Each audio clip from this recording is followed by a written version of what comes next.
Hello guys, welcome back. तो देखो कुछ यहाँ पे हम लोग इंपॉर्टेंट एमसीक्यूज़ देखने वाले हैं रिंग ऑफ पोलिनोमियल के रिगार्डिंग। ठीक है, लास्ट लेक्चर में हम लोगों ने बहुत अच्छे क्वेश्चंस देखे थे।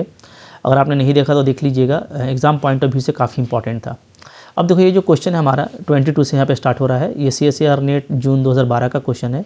क्या बोलता है कि इफ़ कोई फील्ड है जिसके पास में 8 एलिमेंट्स हैं, ठीक है, ओके, फाइनाइट फील्ड है जी 8 एलिमेंट का, और बोलता है कि एक सेट है जहाँ पे जो एलिमेंट है वो फील्ड से लिया गया है, सो दैट के x 7 इक्वल टू 1 है एंड x के not equal to 1 for all natural number x less than 7, then cardinality of a क्या होगा, या तब a में इस तरह के कितने एलिमेंट्स होंगे। ठीक है, तो ये जो है ना, आपको मैंने पढ़ाया था गैलवास फील्ड। गैलवास फील्ड क्या होता है हमारे पास में p to the power n के फॉर्म का होता है। ठीक है, इसका जो ऑर्डर होता है वो होता है प्राइम का पावर n। तो यहाँ पे देखिए चूंकि 8 एलिमेंट लिया गया है तो 8 को मैं लिख सकता हूँ कैसे, 2 का पावर 3। ठीक है, तो नो डाउट यहाँ पे जो भी फील्ड है जिसका ऑर्डर 8 है, तो वो जो फील्ड है ना, ये क्या होगा, ये आपका आइसोमॉर्फिक हो जाएगा गैलवास फील्ड 2 का पावर 3 का। ठीक है, ओके।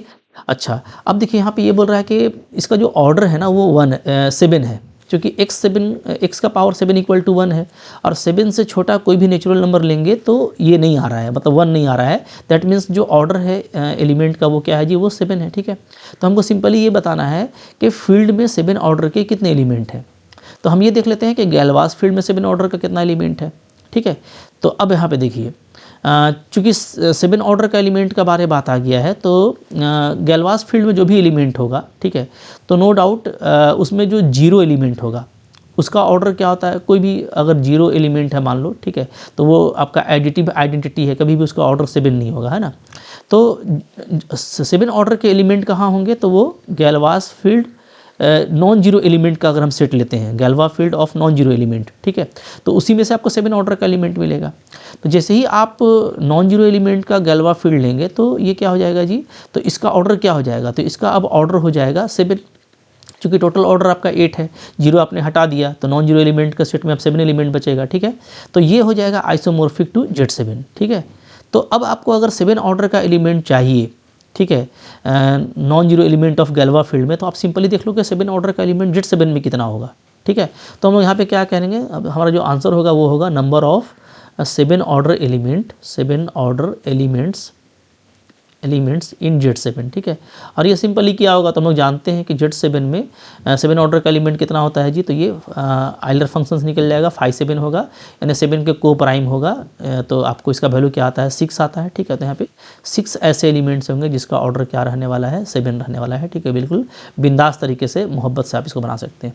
क्लियर है, ठीक है, चलो आगे बढ़ो। फिर क्या है जी, फिर नेक्स्ट क्वेश्चन है हमारे पास में CSIR नेट जून 12 का है, ग्रुप सी का क्वेश्चन है। क्या बोलता है कि हमारे पास में R एक फैक्टर रिंग है, ring of polynomial mod ideal I। ठीक है, जहाँ आइडियल I जो है वो जनरेट हो रहा है इस पोलिनोमियल से, और y जो है कॉसेट ऑफ x इन R है। ठीक है, देन यहाँ पे कौन सा ऑप्शन आपका करेक्ट होगा। ठीक है, तो यहाँ पे देखो, यहाँ पे simply y कॉसेट of x in R का मतलब ये है ना कि R का एलिमेंट आपको लेना है। ठीक है, तो R जो आपका फैक्टर रिंग है उसके एलिमेंट्स कैसे होंगे, तो R में जो एलिमेंट होगा वो इस तरह का होगा। ठीक है, किस तरह का, आइडियल।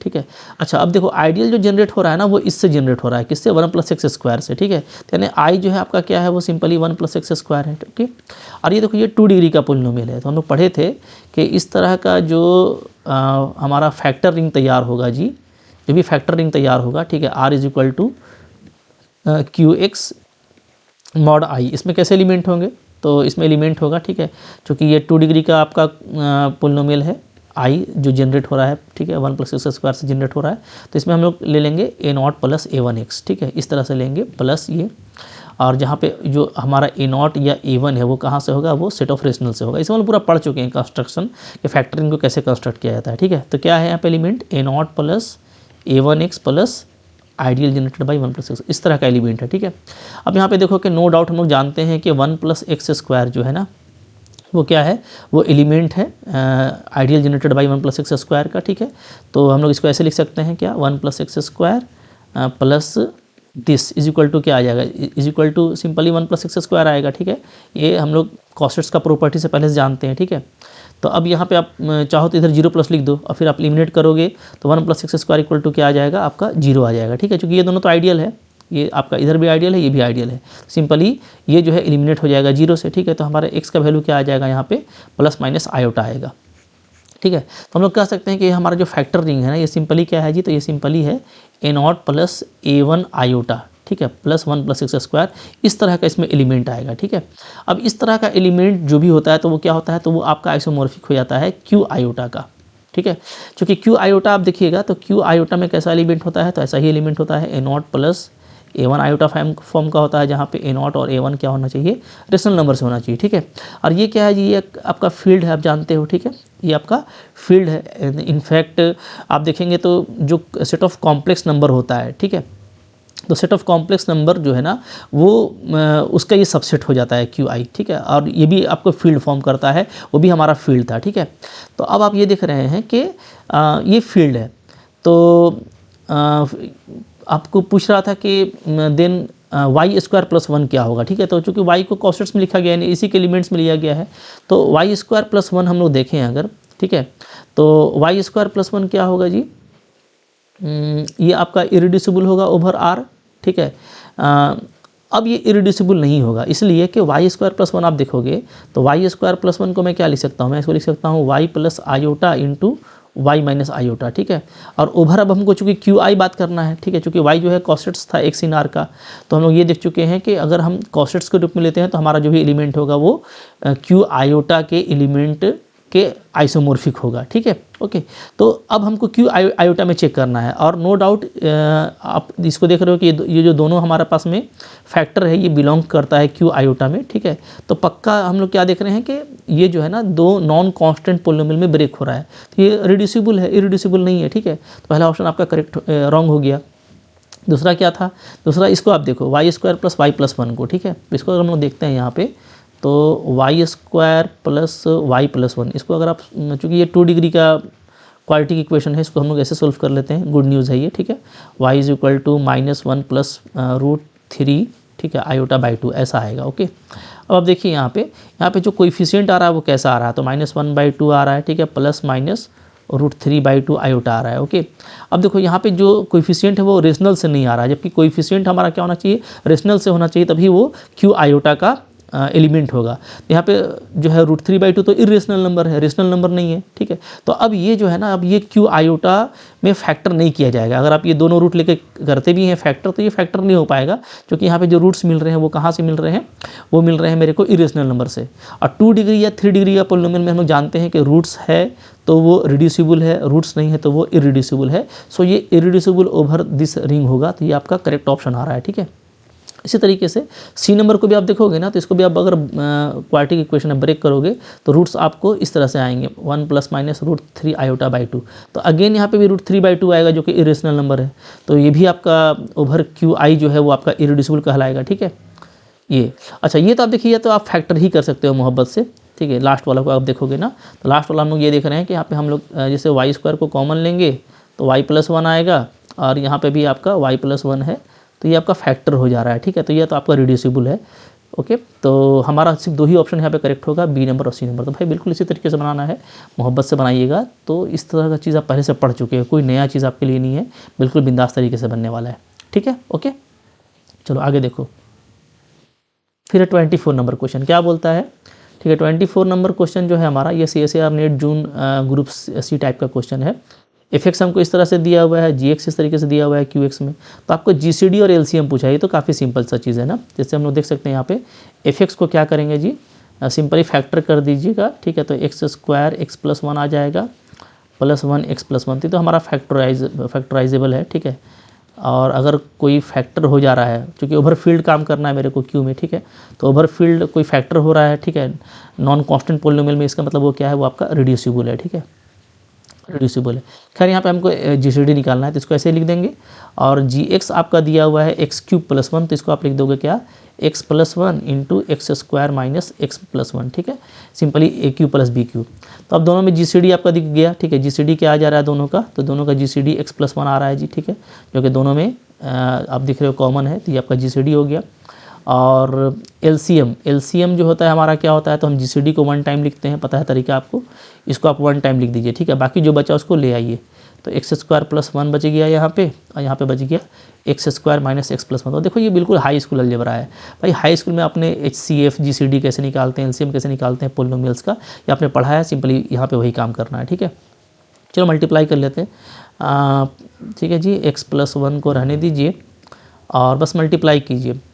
अच्छा, एक्स प्लस 1 और ये फिर से मिला करके क्या हो जाएगा, ये आपका एक्स क्यूब प्लस 1 हो जाएगा, ठीक है। तो सिंपली एक्स क्यूब प्लस 1 को मल्टीप्लाई करना होगा, एक्स स्क्वायर प्लस 1 से मल्टीप्लाई करेंगे तो x5 आएगा जी, फिर आपका एक्स क्यूब आ जाएगा, फिर आपका एक्स स्क्वायर आ जाएगा और 1 आ जाएगा। तो यहाँ पे ऑप्शन नंबर C LCM ये आएगा और GCD ये आएगा।